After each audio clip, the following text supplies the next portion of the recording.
English? How are you? Good, thank you. 앞에 있는 그 사진은 우리 김형 장로님, 김동순 집사님이 지난 주에 그 미네소타를 다녀오셨어요. 마이애미에서 사시다가 이쪽에 와서 지금 정착을 하셨는데 그 미네소타에는 아드님이 계셔서 아드님 맞죠, 장로님? 네. 딸 아니죠? 네, 아드님 계셔서 거기 가셨다가 몇 장의 사진을 자랑하듯이 보내주셨어요. 뭐 단풍 들고 막 이런 거. 그래서 나도 단풍 보러 가야지 지금 그러고 있는 중에 있는데 그 중에 호수 사진인 것 같아요. 이제 다 전체는 할 수는 없었고 좀 잘라서 올려드렸는데요. 그 미네소타는 그 호수가 10,000개가 넘어요. 호수가 10,000개가 넘고 그래서 그 레이커스라고 하는 LA의 농구팀이 있는데 레이커스 이름이 붙여진 게 미네소타에서 시작을 했거든요. 그래서 레이크 호수 사람들에서 레이커스라고 해서 미네소타에서 시작을 했다가 LA로 옮겨간 팀이에요. 여름에는 가지 마십시오. 산을 사시는 건 아니면 여름에는 놀러 가지 마십시오. 모기가 어마어마하게 많습니다. 못 모르고 여름에 2번 갔다가 아주 고생을 많이 했는데 겨울엔 또 눈은 엄청 오고요. 춥고 그래도 더 살만한 곳이고요. 여러분 여름에만 조심하시면 될 것 같습니다. 모두들을 정말 환영합니다. 근데 정말 반가운 얼굴들이 있어요. 우리 스티브 집사님 수술 잘 마치고 이렇게 와주셔서 얼굴 보게 돼서 반갑고 저도 우리 스티브 있어요. 박수로 환영할까요? 우리 이런 거 웬만하면 안 하는데 스티브 지난주에 왔어야 되는데 지난주에 또 인펙션이 생겨서 못 왔다 그래서 조금 걱정을 했었어요. 또 우리 유현영 집사님 또 예배 오셨습니다. 저 뒤에 모자 쓰고 계세요. 반갑습니다. 잘 오셨습니다. 유 집사님은 지금 계속 항암 치료를 50회 이상 지금 하고 있는데 코로나 이후에 면역력이 떨어지시니까 조심하시다가 아드님하고 이렇게 또 같이 오셨습니다. 또 우리 지난주에 그 애플밸리 사신다고 하시면서 처음 교회에 방문해 주셨던 강은주 성도 사람이 맞나요? 예, 강은주 성도님의 남편분 같이 오셨습니다. 우리 박수로 환영합니다. 잘 오셨습니다. 예, 우리 김기수 성도님 롱타임 노시 잘 오셨습니다. 내막 보신 거 아니시죠? 네, 반갑습니다. 이제 우리 다 같이 머리 숙여서 기도함으로 하나님 앞에 신령과 진정으로 예배드립니다.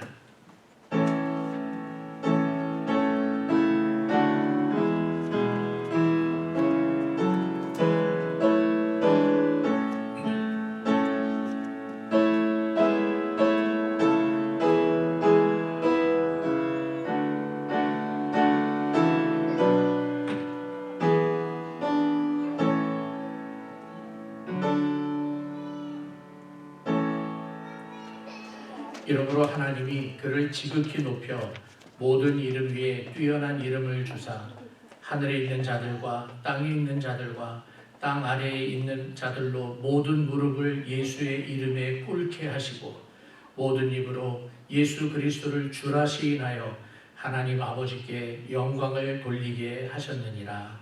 아멘. 전능하신 아버지 하나님 앞에 나와 예배드리는 하나님의 백성들을 기억하여 주시기를 원합니다. 온 우주 만물을 창조하신 하나님을 찬송하고 온 우주 만물을 지배하시는 하나님을 향하여 경배합니다. 하나님 홀로 영광을 받아 주시옵소서. 하나님의 이름만이 선포되어지게 하여 주시옵소서. 하나님의 영광으로 가득 차게 하여 주시옵소서. 예배하는 모든 자들의 심령 속에 하나님의 성령으로 충만하게 하여 주시옵소서. 살아계신 예수님의 이름으로 간절히 기도하옵나이다. 아멘. 사도신경으로 신앙을 고백합니다. 전능하사 천지를 만드신 하나님 아버지를 내가 믿사오며 그 외아들 우리 주 예수 그리스도를 믿사오니 이는 성령으로 잉태하사 동정녀 마리아에게 나시고 본디오 빌라도에게 고난을 받으사 십자가에 못 박혀 죽으시고 장사한 지 사흘 만에 죽은 자 가운데서 다시 살아나시며 하늘에 오르사 전능하신 하나님 우편에 앉아 계시다가 저리로서 산자와 죽은 자를 심판하러 오시리라. 성령을 믿사오며 거룩한 공예와 성도가 서로 교통하는 것과 죄를 사하여 주시는 것과 몸이 다시 사는 것과 영원히 사는 것을 믿사옵나이다. 아멘. 우리 다 같이 일어나서 151장 찬송합니다.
십자가 내가 처음 볼 때에 나의 맘에 큰 고통 사라져 오늘 믿고서 내는 맑았네 참 내 기쁨 영원하도다 늘 울어도 그 은혜 다 갚을 수 없네 나 주님께 몸 바쳐서 주의 길 힘쓰리 십자가 내가 처음 볼 때에 나의 맘에 큰 고통 사라져 오늘 믿고서 내는 밝았네 참 내 기쁨 영원하도다. 자리에 앉겠습니다. 영광과 찬송을 받으시기에 지극히 합당하신 하나님 아버지, 가장 부족하고 연약한 자들이 전능하신 하나님의 이름을 높이며 경배를 드립니다. 오늘도 저희에게 예배자의 특권을 허락하여 주셔서 하나님을 향하여 신령과 진정으로 예배 드리게 하심을 감사드립니다. 오늘의 예배를 통하여 하나님께서 영광을 받으시며 예배하는 모든 자들의 심령에 하나님의 성령으로 충만하게 해주시기를 기도합니다. 자비의 하나님 아버지, 하나님의 말씀에 순종하지 못한 모습으로 살아가는 저희들을 용서하여 주시옵소서. 오직 하나님만을 섬겨야 함에도 불구하고 세상의 유혹에 넘어지며 하나님보다 세상의 쾌락과 번영을 사랑하며 살아가는 저희들의 죄악을 용서하여 주시옵소서. 마음속에 죄악의 어두움으로 가득 차 있어서 거짓과 미움, 원망과 불평으로 가득 차 있는 저희들을 용서하여 주시옵소서. 무엇보다도 그리스도의 십자가 보혈로 구속함을 받은 백성임에도 불구하고 그 놀라운 은총을 순간순간 잊고 살아가는 저희들의 악함을 용서하여 주시옵소서. 우리를 불쌍히 여겨주셔서 예수님의 보혈로 씻어주시고 성령의 불로 도말하여 주시옵소서. 온 우주의 통치자이신 하나님 아버지, 이제 미국의 대통령을 비롯하여 여러 위정자들을 투표하는 기간인데 하나님께서 이 나라를 불쌍히 여겨주시며 어떤 사람이 당선이 되든 하나님을 두려워하게 하여 주시옵소서.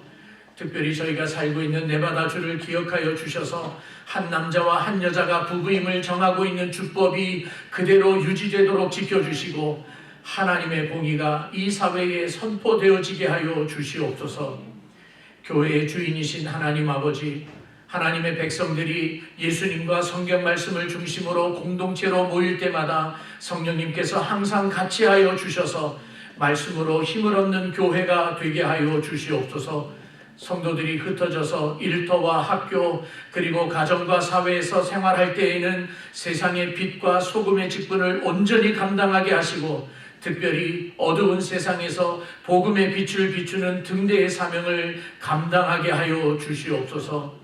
자비의 하나님 아버지, 우리 교회 성도들 가운데 몸이 아픈 성도들이 있어 간구합니다. 특별히 코로나 바이러스에 감염되어 병원에 치료 중에 있는 이장석 집사님을 기억하여 주셔서 거뜬히 회복할 수 있도록 주님의 손으로 치료하여 주시옵소서. 교통사고로 인하여서 병원에 다니고 있는 성도들을 기억하여 주셔서 하나님 거뜬히 일어났고 완벽하게 회복하게 하여 주시옵소서. 오래된 지병과 악한 질병 그리고 몸이 연약한 성도들을 기억하여 주셔서 저들의 고통을 감하여 주시고 병마에서 해방되게 하여 주시옵소서. 주의 일꾼들에게 능력을 베푸시는 하나님 아버지, 교회를 위하여 수고하는 많은 성도들이 있습니다. 예배를 섬기며 청소를 비롯하여 교회를 관리하고 주일학교 학생들을 가르치며 구역을 감당하는 등 여러 부분에서 이름도 없이 빛도 없이 섬기는 주의 종들을 기억하여 주시사 저들에게 신령한 복을 내려 주시옵소서. 지금도 선교지에서 복음을 증거하는 선교사들을 기억하여 주셔서 저들의 필요를 공급하여 주시며 오늘도 사정이 있어서 각 처소에서 예배를 드리는 성도들에게 동일한 은혜를 베풀어 주시옵소서. 오늘 처음 예배에 방문하신 성도를 기억하여 주시고 저들의 사정을 아시는 하나님께서 저들을 이끌어 주시옵소서. 오늘의 예배가 그 어떤 이유라도 방해받지 않게 하여 주시고 하나님께서 홀로 영광을 받아 주시옵소서. 살아계신 예수님의 이름으로 간절히 기도하옵나이다. 아멘.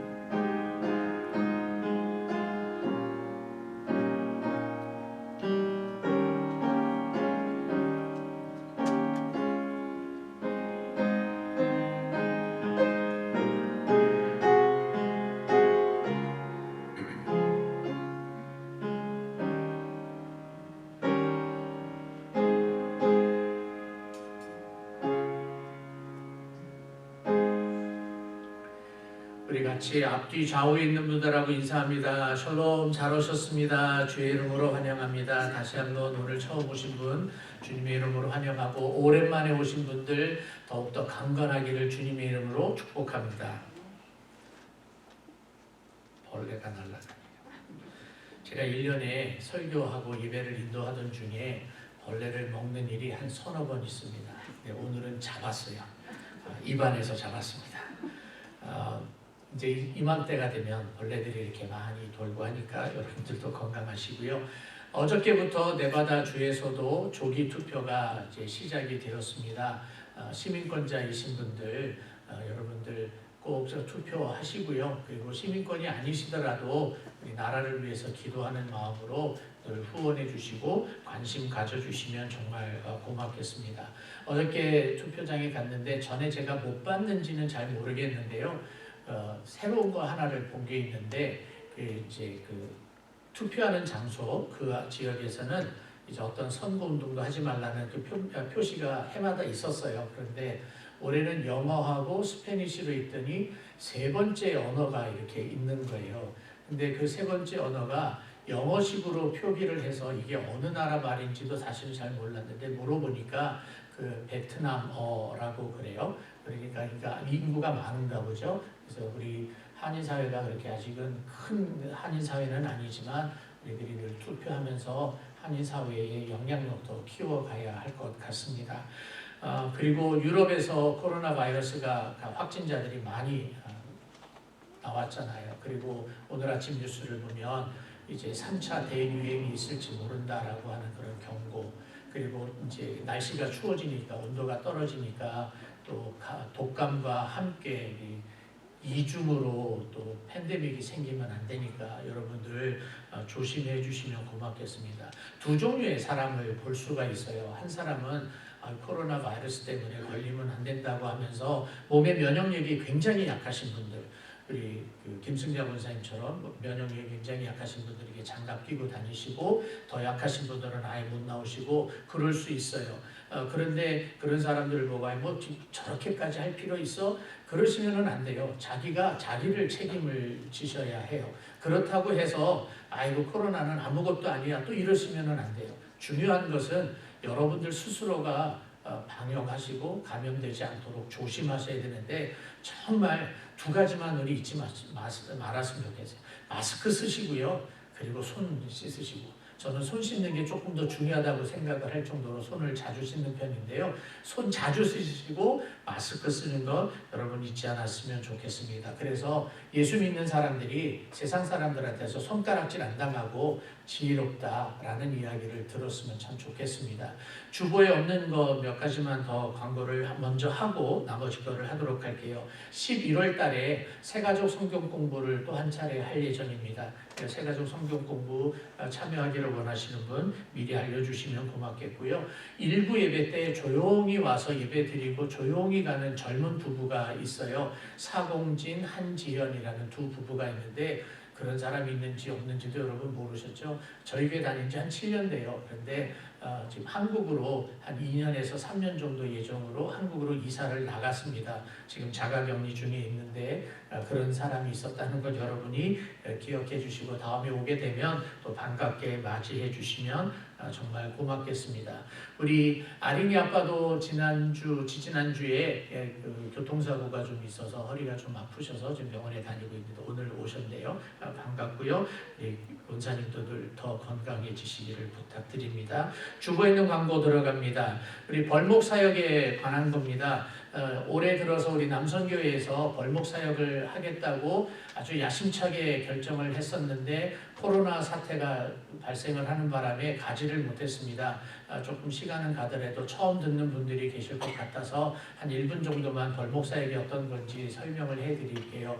저희 교회 여선교회에서 후원하고 있는 황성기 선교사님, 나바오 원주민들에게 사역을 하고 있는 황성기 선교사님이 하고 계시는 그 지역에 나바오 원주민들 중에는 나이가 많으신 분들은 그렇게 뜨문뜨문 떨어진 곳에서 살고 계시고요. 그리고 난방장치가 히링 시스템이 제대로 되어 있지 않아서 집 안에 난로가 있고 나무를 떼어야만 합니다. 그런데 이 나바오 지역이요, 황량한 벌판이라서 겨울이 되면 정말 추워요. 지금도 아마 이제 다음 주나 다다음 주에 가면 벌써 영하가 되어 있을 거예요. 굉장히 추운 지역에 사는데 젊은이들이 없어서 땔감을 하러 갈 수가 없어요. 그리고 황량한 벌판이라서 땔감이 없어요. 그래서 땔감을 하러 어디로 가야 되는가 하면 그랜드 캐니언 국립공원 안으로 들어가야 돼요. 그래서 라이센스가 있는 사람만 들어가서 땔감을 하는데 거기 가서 땔감을 주워 갖고 오면 물론 지정된 장소예요. 가지고 오면 카프로마임이라고 하는 곳에 교회가 있는데 거기에 가서 그걸 다 잘라서 그 창고에 쌓아놓으면 원주민 교회에서 갖다 드리거나 아니면 그분들이 와서 가져가는 것을 우리가 벌목 사역이라고 합니다.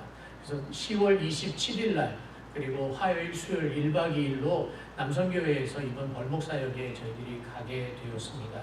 그 그랜드 캐니언이 굉장히 넓잖아요. 그래서 카플마인이면 어느 쪽이냐면 페이지 쪽입니다. 여러분 그 앤틀럽 캐니언이 있는다고 하는데 그쪽에서 가까워요. 그래서 그랜드 캐니언의 동쪽 출입구를 통해서 들어와야 되는데 동쪽 출입구가 지금 통제를 해서 못 들어갑니다. 그래서 남쪽 출입구로 해서 사우스림이라고 하는 그곳을 통해서 들어가서 남으로 해서 다시 빠져나와서 이제 페이지로 들어가는 그런 여정, 먼 거리를 다녀야 되는 여정인데 거기에 같이 동참해 주실 분 같이 알려주시고 오늘 예배가 마치면 잠깐 좀 모여서 이야기를 나누고자 합니다. 여러분 기억을 해주시고요. 이날 저희가 갈 때에 지난주 여러분들에게 나눠드렸던 그 마스크를 정확하게 어떤 경로로 해서 저희가 도네이션을 받게 됐는지를 지난 목요일 날 알았습니다. 미국에서 제작을 하고 미국에서 만들고 미국에서 특허를 낸 제품이에요. 근데 그 제품에 대한 한 1,800장, 2,000장 중에 200장을 저희가 딴 데다 쓰겠다고 말씀드렸고요. 1,800장을 나바오 원주민들에게 이날 벌목 사역을 하러 갈 때 나눠드리게 됩니다. 거기에 대한 이 마스크 비용은 서울에 있는 숭실남성오비 합창단에서 제공해 주셨다는 얘기를 정확하게 들었습니다. 그래서 여러분들에게 다시 한번 알려드립니다. 오늘 친교는 우리 구천의 장로님께서 떡을 제공해 주셨습니다. 감사드리고요. 우리 이장석 집사님께서 지난 일주일 전에 코로나에 감염이 되셔서 지금 병원에 입원 중에 계십니다. 오늘 사진을 한 장을 받았는데 이렇게 뭐 중장비, 마스크 이렇게 끼고 그런 거는 아니에요. 그런 건 아니고 그냥 코에 호흡이 혹시 딸릴까봐 이렇게 코에 그 튜브 같은 거 놓고 있잖아요.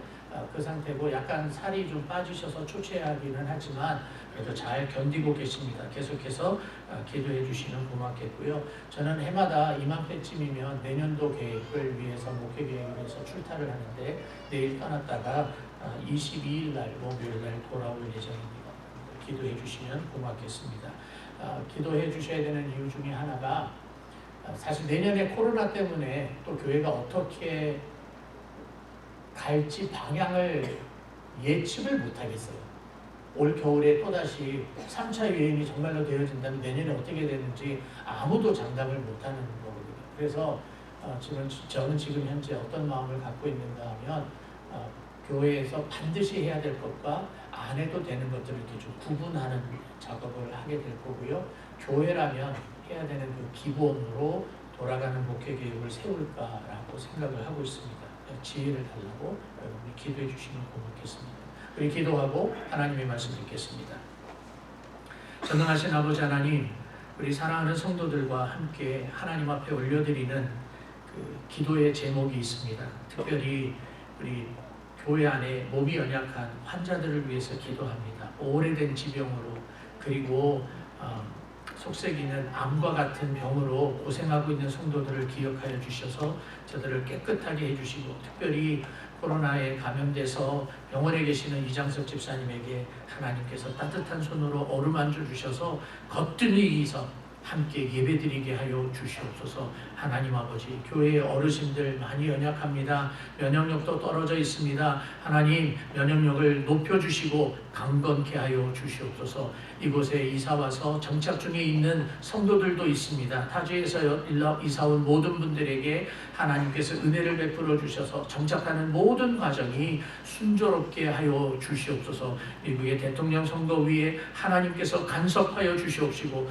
흩어져 있는 선교사들에게 은혜를 더하여 주시옵시며 우리 교회의 자녀들에게 학생들에게 젊은이들에게 꿈과 희망을 주셔서 하나님 나라를 위한 귀한 일꾼으로 자라나게 하여 주시옵소서. 하나님 아버지, 하나님 앞에 예물 가지고 나왔습니다. 이 예물이 쓰여질 때마다 하나님의 나라가 확장되게 하여 주시고 예물을 드린 사랑하는 성도들의 손길을 기억하여 주시사 복의 복으로 덧입혀 주시옵소서. 주의 말씀 듣기를 원합니다. 전하는 자나 듣는 자가 동일한 성령 안에서 함께 은혜 받게 하여 주시고 가슴판에 새겨서 하나님께 칭찬받는 성도들, 칭찬받는 교회 되게 하여 주시옵소서. 살아계신 예수님의 이름으로 기도하옵나이다. 아멘.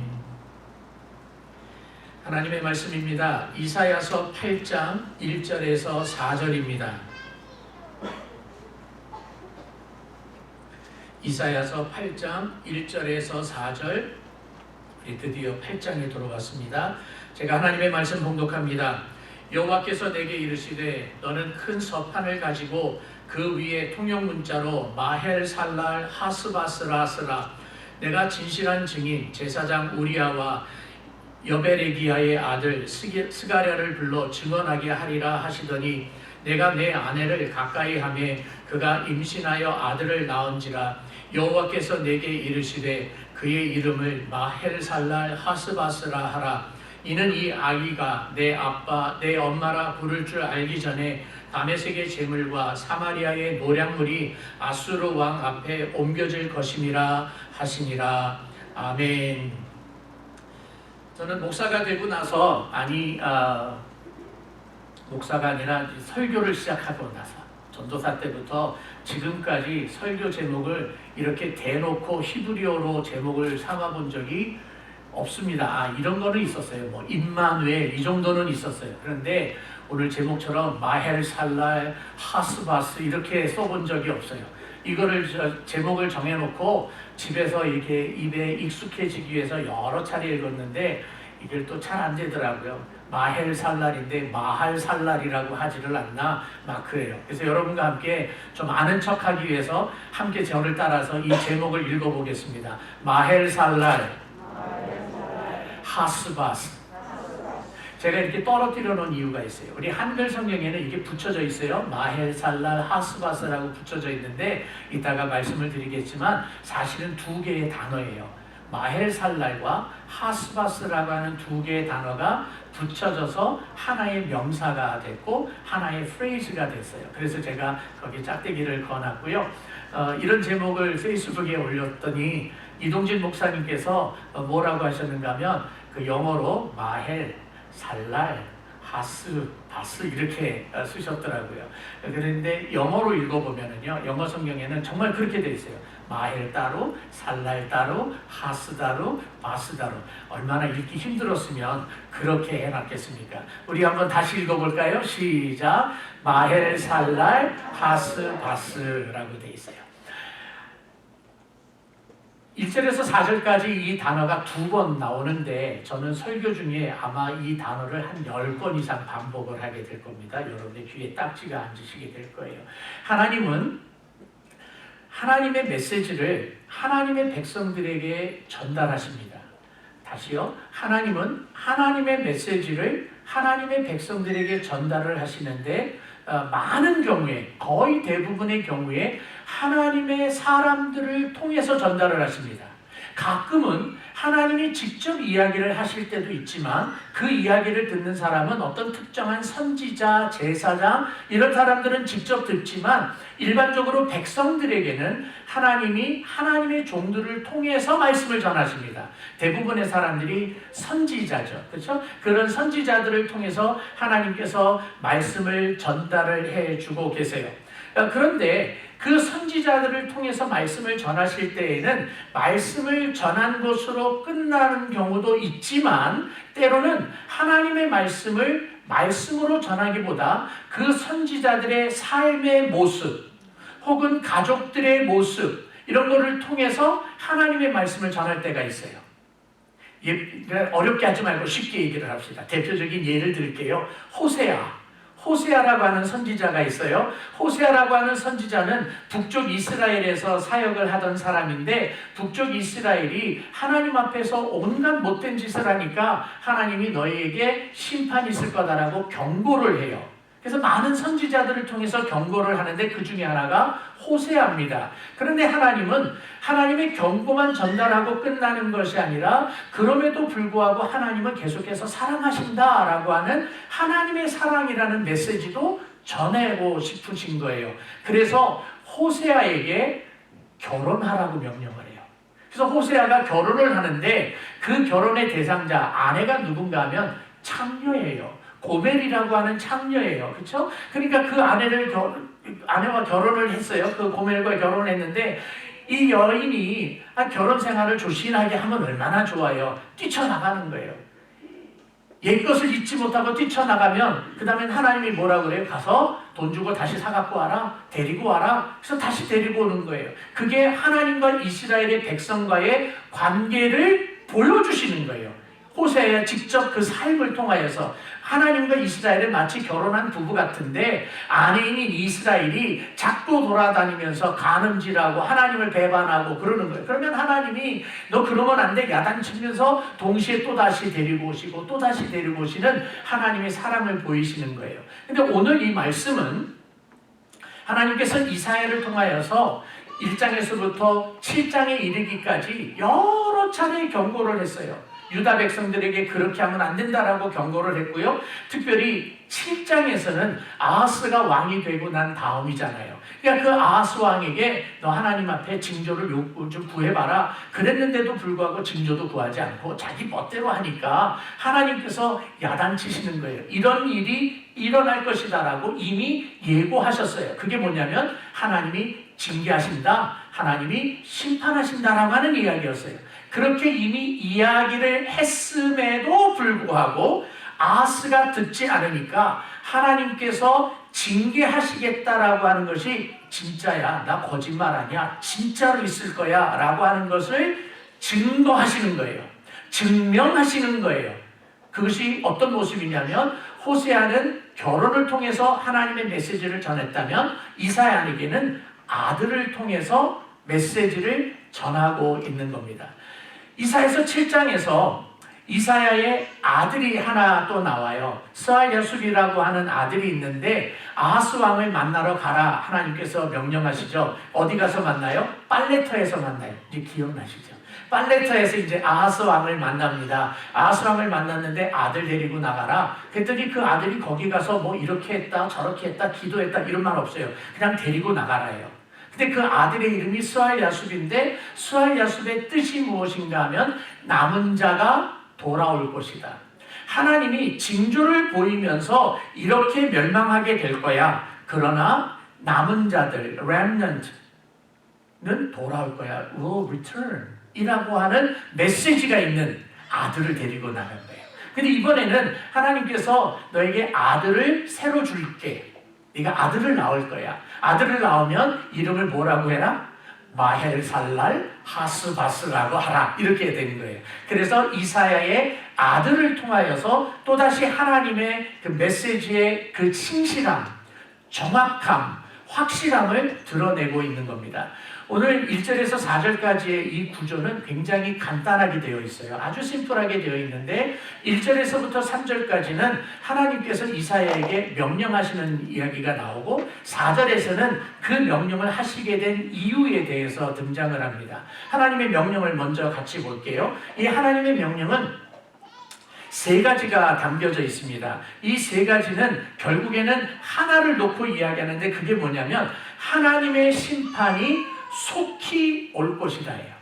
하나님의 심판이 속히 올 것이다 라고 하는 그 메시지가 핵심이에요. 그러면서 세 가지의 명령을 지금 하고 있는데 첫 번째 명령은 뭐냐면 서판에 써라 라고 하는데 서판은 태블릿 같은 거예요. 글씨를 쓸 수 있는 것. Write on it. 그 it은 이제 서판을 이야기합니다. 하나님께서 선지자들에게 이야기를 하십니다. 선지자들에게 이야기한 것이 기록으로 남아있는 것이 오늘날 성경이에요. 오늘날 성경이에요. 그리고 선지자들이 듣고 그냥 외치고 나서 그걸로 끝난 경우도 있어요. 근데 이번에는 하나님께서 이사야에게 뭐라고 그러는가 하면 이제 기록을 해라 라고 하는 겁니다. 근데 여러분 6장에 가면 어떤 장면이 있는가 하면 그 성전에 있을 때 환상 중에 성전에 하나님의 영광으로 가득 차 있었던 모습 기억나죠? 그 하나님의 옷자락이 그냥 성전에 가득 차 있다 이런 얘기잖아요. 그러면서 하나님께서 어떻게 할 것인지에 대해서 사인을 주시고 힌트를 주시고 말씀을 하세요. 그러면서 아주 유명한 이야기하죠. 누가 우리를 위하여 갈고. 그랬더니 이사야가 내가 여기 있나이다 나를 보내소서 이런 이야기 했다고 그랬어요. 이미 환상 중에서 하나님께서 말씀해 주셨고 7장에 가서는 그 하나님의 말씀을 아하스에게 전달을 합니다. 근데 8장에 왔더니 하나님이 뭐라고 그러는가 하면 그 이야기를 기록하라는 거예요. 그 이야기를 기록하라는 거예요. 이게요 이미 이야기를 했는데 또다시 반복을 하게 했어요. 이미 5장, 4장에서 이미 하나님께서 경고했는데 7장에 와서 또다시 반복을 했어요.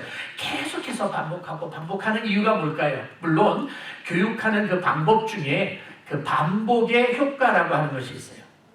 학습 효과 중에 반복의 효과는 대단히 중요한 겁니다. 하지만 하나님께서 아하스에게 유다 백성에게 무언가를 가르쳐 주시기 위해서 반복한 것만은 아니에요. 더 중요한 이유가 있어요. 더 중요한 이유가 뭔가 하면 유다 백성이 악하기 때문에 그래요. 우리 부모들이 가끔씩 그런 이야기죠. 하여튼 지질도 말 안 들어. 자녀들한테. 얘는 왜 이렇게 말을 안 듣는지 몰라요. 그 다음에 나오는 말이죠.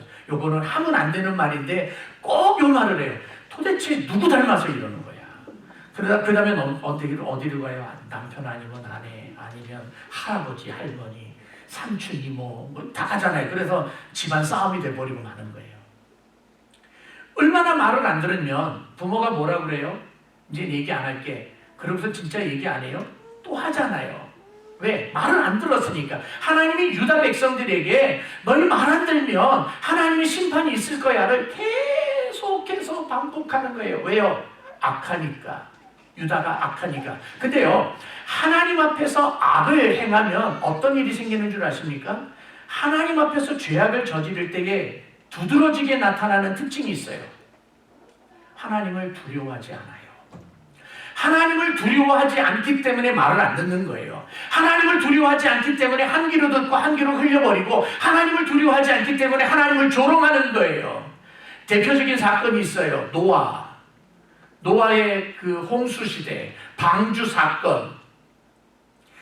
그때 당시에 이 백성들이 얼마나 말을 안 들었는지, 하나님 앞에서 죄악을 저질렀는지 하나님께서 당대의 의인이었던 노아에게 방주를 지어라 했어요. 아들들과 그리고 며느리들과 함께 방주를 지었을 거예요. 그러나 시간 나면 산 아래로 내려가서 마을로 들어가서 동네로 들어가서 사람들한테 무슨 얘기했을까요? 우리는 이렇게 개고생하고 있지만 당신네들은 고생하지 마세요. 이런 얘기했을까요? 아니에요. 회개하세요. 하나님께서 심판하실 거예요. 물로 심판하실 거예요. 그 이야기를 한 번만 했을까요? 두 번만 했을까요? 수도 없이 반복하는 거예요. 근데 이 사람들은 너무나도 악하기 때문에 하나님의 말씀을 듣지 않았어요. 먹고 마시고 취하고 시집가고 장가가고 그러면서 노아를 향해서 조롱을 했어요. 노아를 향해서 조롱한 것은 하나님을 향해서 조롱한 거예요. 그들이 듣지 않았다라고 분명하게 이야기를 하고 있어요. 그런 것처럼 원체 말을 안 들으니까 이제는 하나님이 이제 증명을 세우는 거예요. 증거를 하나를 만들어 놓는 거예요. 그게 뭐냐면 서판을 만들어라. 준비해라. 근데 그 서판에다가 이 판에다가 글자를 쓰려면 돌멩이라면 매끌어야 되겠죠. 아주 매끌매끌한 것이어야 돼요. 평평한 것이어야 돼요. 나무로 되어 있다면 나무도 물론 그렇게 되어야 돼요. 거기에 그것에다가 글자를 쓰려면 일반 볼펜 갖고는 안 되니까 어떤 도구를 썼는지는 모르지만 뭐 끌을 가지고 점으로 두들겨 패서 그렇게 했는지 어땠는지는 잘 모르지만 굉장히 날카롭고 강한 것으로 써야 해요. 그러나 하나님이 어떤 방법으로 전달을 하셨는지 이야기를 하셨는지 성경에서 기록하고 있지는 않지만 분명한 것은 서판을 준비했다라고 하는 겁니다. 1953년에 고고학자들이 발견한 유품이 있습니다.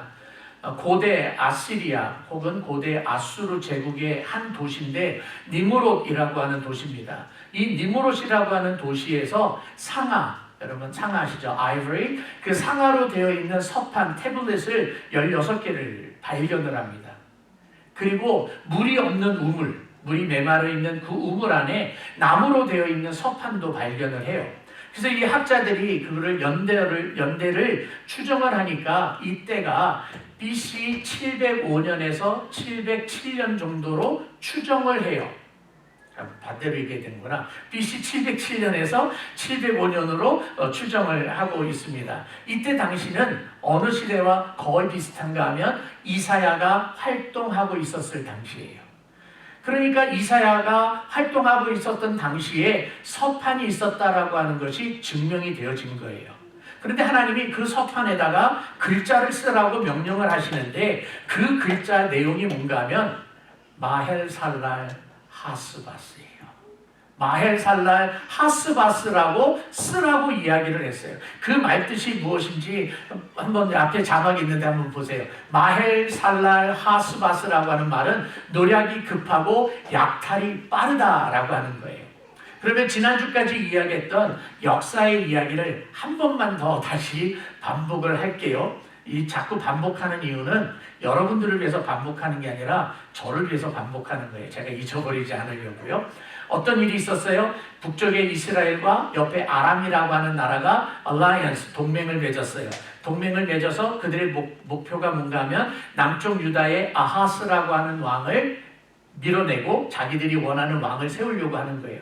그러니까 아하스가 자기가 쫓겨나게 생겼으니까 아니면 죽을지도 모르는 상황이라 무서워서 떨고 있었어요. 그때 하나님 앞에 무릎을 꿇고 도와달라고 했으면 다행인데 아하스는 하나님께 도와달라고 하지 않고 아수르라고 하는 저 멀리 있는 나라에게 도움을 청원을 합니다.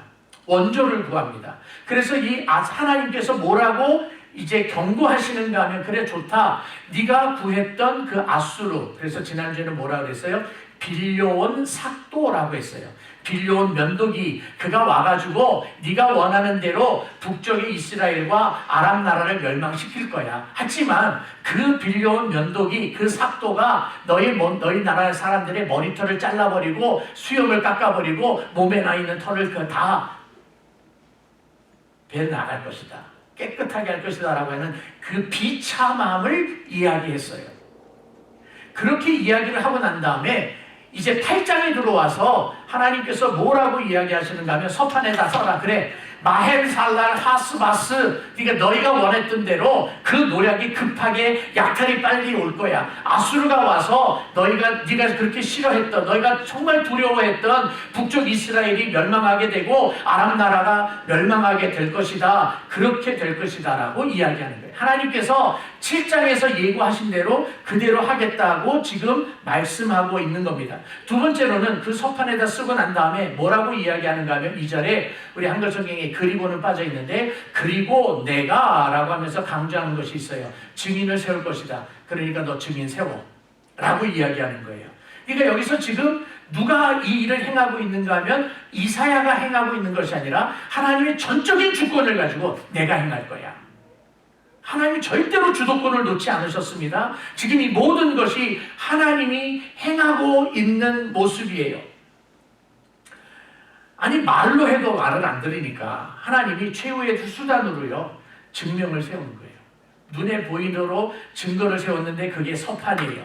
근데 그것 가지고도 아하스가 이 다음에, 혹은 유다 백성들이 이 다음에 언제 그러셨어요? 그럴까봐 증인을 세우는 거예요. 증인을 세우는데 여기 증인이 그냥 아무나 세우지 않습니다. 이 사건이 확실한 역사적인 사건이라고 하는 것을 증명하기 위해서 이사야를 통해서 사람 이름을 지목을 하십니다. 그 사람이 누군가 하면 우리아의 아들, 제사장 우리아, 죄송해요. 제사장 우리아를 세우십니다. 이 우리아는 정확하게 어떤 사람인지 성경에서 그거 자세하게 나오지를 않아서 그 사람이 어떤 인물인지는 모르겠어요. 하지만 제사장이에요. 많은 사람들이 아는 사람이에요. 물론 당시에 제사 드리는 것이 엉터리로 드린 것도 많아요. 부패된 것도 많아요. 그렇지만 어쨌든 제사장이에요. 백성들의 지도자 중에 한 사람이에요. 또 한 사람은 스가랴라고 하는 사람을 세우는데, 이 스가랴는 누군가 하면은요, 아하스의 장인이에요. 아하스의 장인인데 그것을 어떻게 근거를 찾을 수 있는가 하면, 여러분 집에 가서 찾아보세요. 열왕기하 18장 2절에 가면 그것이 근거로 나와 있어요. 아하스의 아들이 히스기야입니다. 히스기야의 어머니가 나오고, 그러면서 그 추정을 해보면 이 스가랴는 아하스의 장인입니다. 어쨌든 하나님께서 이렇게 증인을 세울 때에 아무나 세우지 않았습니다. 유다 백성들이 알고 있는 사람, 유다 백성들이 그래도 신뢰할 만한 사람들을 세웠어요. 왜요? 중요하니까, 확실하니까. 여기서 하나님은 이사야서 8장 2절 통하여서 우리들에게 이 우리아가 어떤 사람이다, 이 스가랴가 어떤 사람이다, 이 사람들은 믿음이 좋았다, 이 사람들이 행한 일은 하나님 보시기에 참 좋았다, 거기를 칭찬하고 있는 게 아니에요. 절대로 아니에요. 이 우리아와 스가랴를 이야기하는 이유는 단 하나예요. 하나님께서 행하실 것이다를 증거하는 사람들이에요. 무슨 말인지 아시겠어요? 지금 스가랴를 높여들고 있는 게 아닙니다. 우리아를 높여들고 있는 게 아닙니다. 우리아와 스가랴를 통해서 하나님의 행하시는 일을 증거하는 거예요. 여기가 바로 저와 여러분들의 삶의 모습이 되어야 돼요. 특별히 예수를 믿는 성도들 여러분, 분명히 기억하십시오. 저와 여러분들이 과거에 하나님이 어떻게 은혜를 베풀어 주셨는지 우리에게는 간증거리가 있어요. 정말 있어요. 그런데 그 간증거리를 이야기하다가 This is what I did 이라고 고백을 하면 안 돼요. 내가 이렇게 행했습니다가 나타나면 안 돼요. 하나님이 이렇게 하셨습니다, 하나님이 나를 도와주셨습니다가 등장을 해야지. 내가 이렇게 했습니다, 내가 이렇게 했습니다, 그거는 간증이 아니에요. 자기 자랑이에요. 우리의 삶은 나의 삶을 증명하기 위해서 사는 삶이 아니에요. 우리들의 삶은 하나님의 역사를 증명하기 위해서 갖고 있는 삶이어야 돼요. 엄청난 시각의 차이가 있는 거예요. 똑같이 하루를 살아가고 있지만 내가 이렇게 살았다를 증명하는 하루의 삶이 아니라 하나님이 이렇게 행하셨습니다를 증명하는 하루의 삶이 되기를 주님의 이름으로 부탁을 드립니다. 이 두 사람은 하나님의 행하신 일의 증인이 되어 있던 것처럼 사도행전 1장 8절에 뭐라고 그럽니까? 성령이 너희에게 임하시면 너희가 권능을 받고 예루살렘과 온 유대와 사마리아와 땅끝까지 이르러, 그 다음에 뭐요? 내 증인이 되리라 하십니다. 여기서 내 증인이라고 그러잖아요. 여러분들은 그리스도의 증인이에요. 동시에 하나님이 여러분들을 증거해주고 계세요. 그게 사도행전 1장 8절이에요. 우리가 그리스도를 증거하지만 그리스도가 우리를 증거해주고 계세요. 그러므로 사랑하는 성도 여러분, 여러분들이 증인인 것을 절대로 잊지 않기를 주님의 이름으로 부탁드립니다. 세 번째 명령은 아기의 이름을 지어라입니다. 하나님께서 이사야에게 너와 내 아내로부터 아들을 낳게 될 것이다. 그러면서 이름을 이렇게 지어라 라고 했는데 이름이 뭐라 그랬어요? 마헬살랄 하스바스예요. 그런데 네가 아들을 낳으리니 아기를 낳을 텐데 이름을 이렇게 하라. 어디서 많이 들어보던 패턴 아니에요?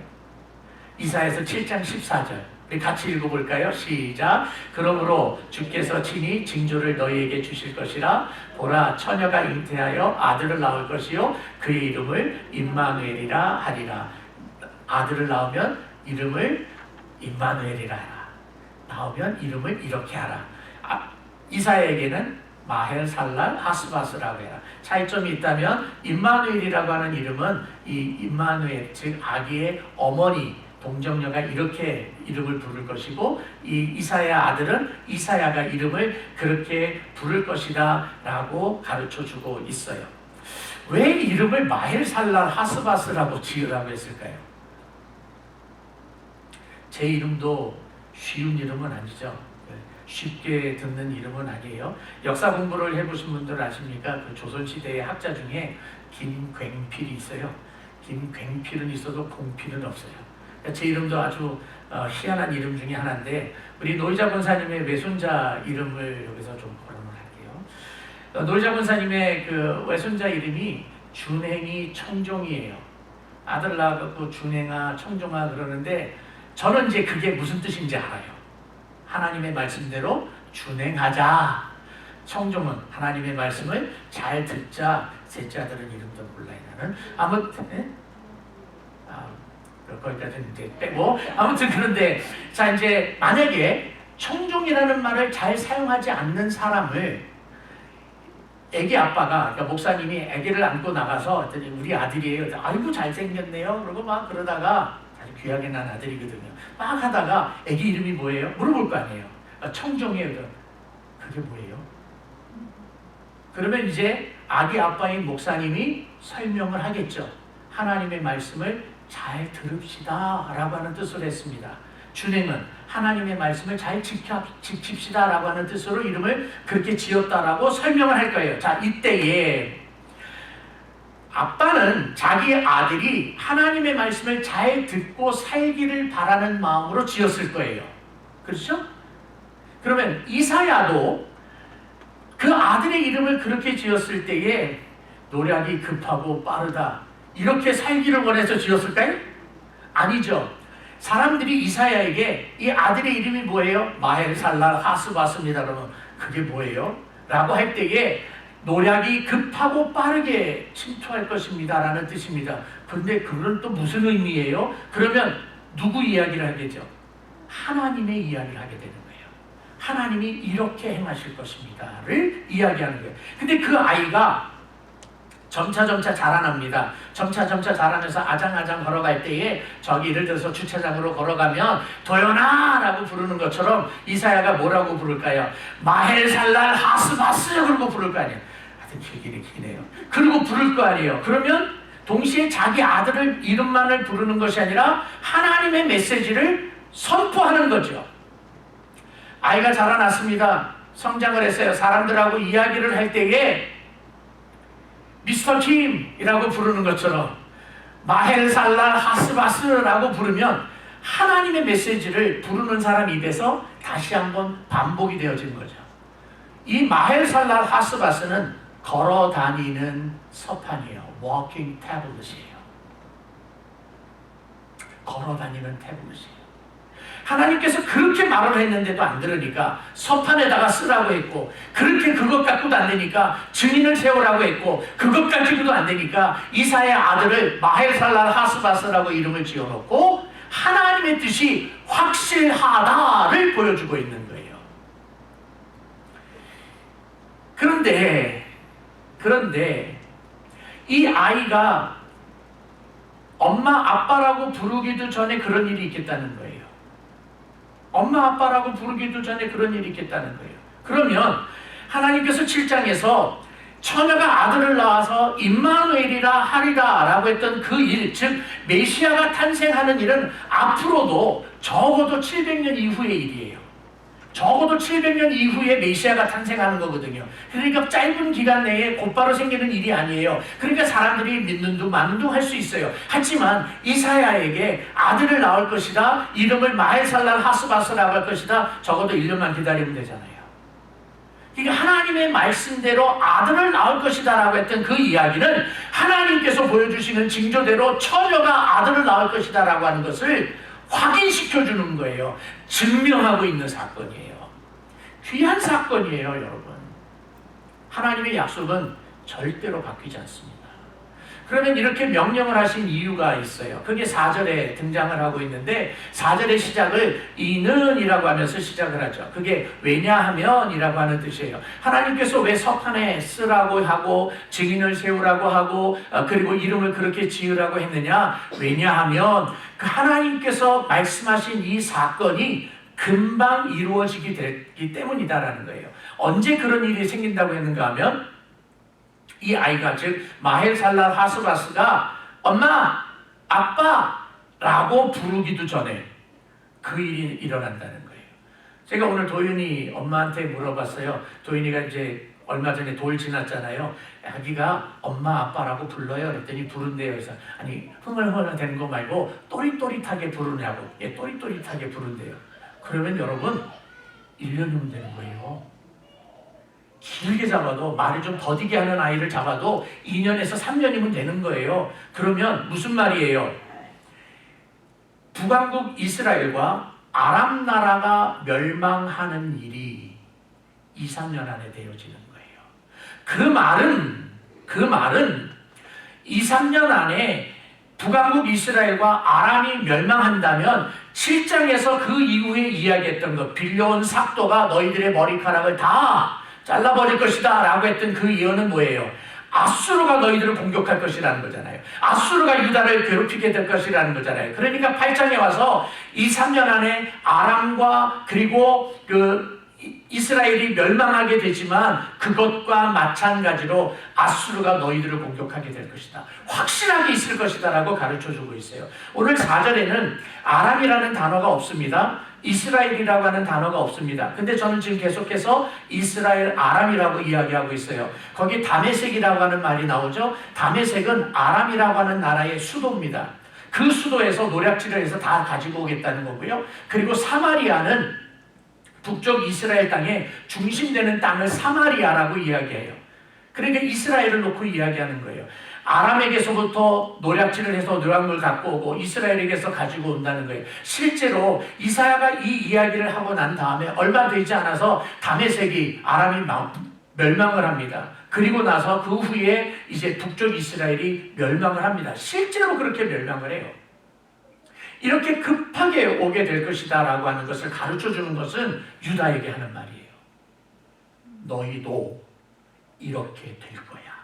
내가 말한 대로 될 거야. 하나님의 심판의 확실함을 이야기하는 거죠. 어떤 사람이 사기치다가 감옥에 갔습니다. 형량을 5년을 받았어요. 그런데 어떤 사람이 자기 아들이 자꾸 거짓말하고 자꾸 이러는 거 보니까 아직은 티네이저니까 뭐라고 가르치겠어요? 너 사기치면 저 사람처럼 돼. 그러고 가르칠 거 아니에요.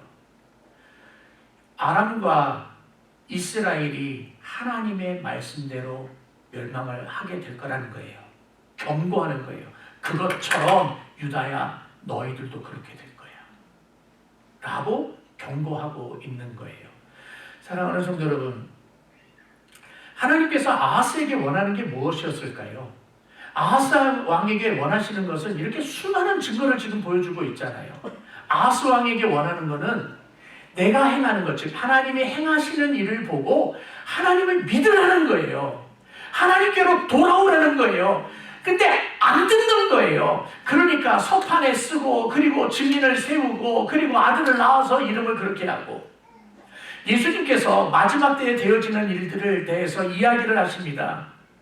심판날에 되어지는 징조에 대해서 이야기를 합니다.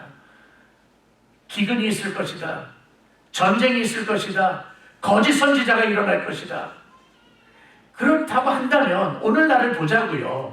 어저께보다는 오늘이 마지막 날한 건 가깝잖아요. 어쨌든 오늘날 세상에 기근이 여기저기 있잖아요. 전쟁의 소식이 있잖아요. 거짓 선지자들이 일어나고 있잖아요. 그렇다면 그게 징조라고 우리가 들었다면 예수 그리스도가 다시 오시는 마지막 날에 심판이 있을 거라고 믿어야 되잖아요. 아직도 안 믿는 거예요, 세상 사람들이. 그러니까 하나님이 어떻게 하겠어요? 그래서 증거를 세우시는 거예요. 서판을 세우는 거예요. 걸어다니는 서판을 세우는 거예요. 누구예요? 저와 여러분들이에요.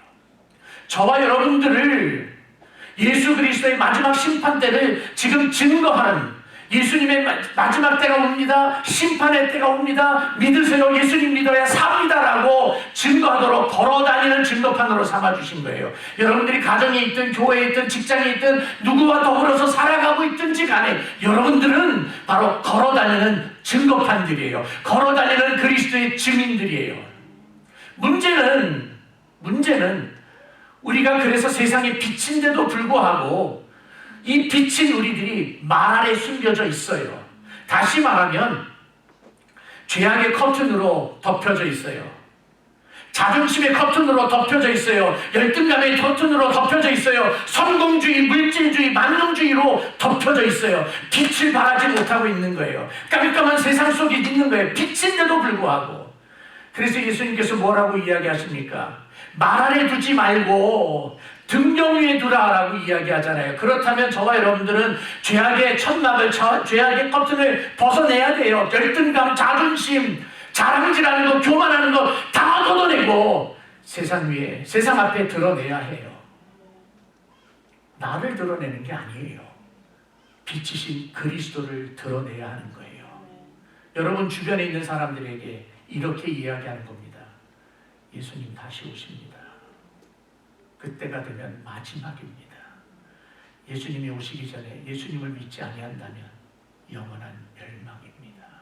그러니까 지금 예수 믿으십시오. 그것을 증거하면서 사는 게 우리들의 삶이에요. 그래서 사랑하는 성도 여러분, 걸어다니는 증거판으로서 하나님 앞에 칭찬받는 여러분들 되기를 주님의 이름으로 축복합니다.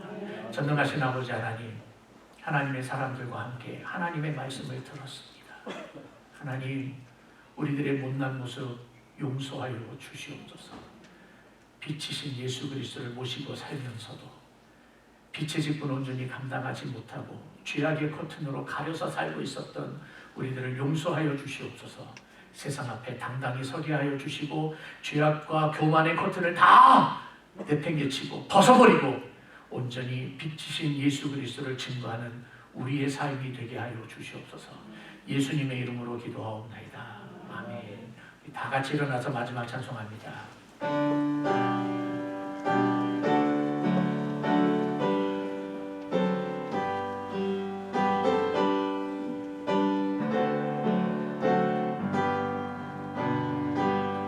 찬양 성부 성자 성령 성삼위 제께